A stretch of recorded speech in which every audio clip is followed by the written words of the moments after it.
मराठी सिनेसृष्टीतून एक धक्कादायक बातमी समोर आली आहे। अभिनेता आदिनाथ कोठारे आणि अभिनेत्री उर्मिला कानेटकर यांच्या घटस्फोटाच्या चर्चा गेले अनेक वर्ष सोशल मीडियावर सुरू होत्या। अखेर याबाबत अधिकृत माहिती समोर आली आहे। आदिनाथ आणि उर्मिला यांनी घटस्फोट घेतला आहे।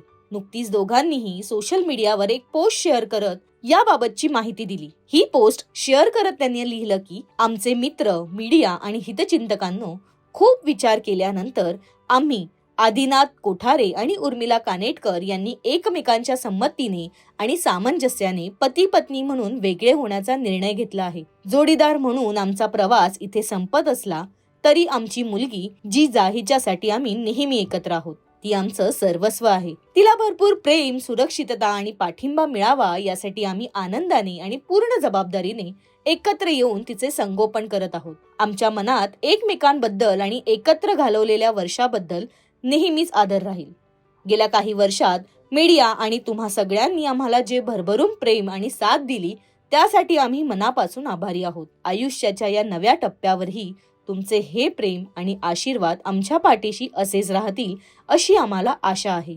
म्हणूनच आमच्या खाजगी प्रवासात मीडिया आणि जनतेनं आमच्या प्रायव्हसीचा आदर करावा अशी आमची नम्र विनंती आहे। या विषयावर आमचे हेच एकमेव वक्तव्य असेल आणि यापुढे आम्ही यावर कोणतीही कमेंट किंवा चर्चा करणार नाही। तुमचं प्रेम आणि समजूतदारपणाबद्दल मनापासून धन्यवाद।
मराठी मनोरंजन सृष्टीमधील मालिका, चित्रपट, नाटक तसेच कलाकारांबद्दलच्या नवीन अपडेट्स जाणून घेण्यासाठी नक्की सबस्क्राईब करा इट्स मज्जा मराठी या आपल्या नवीन यूट्यूब चॅनलला।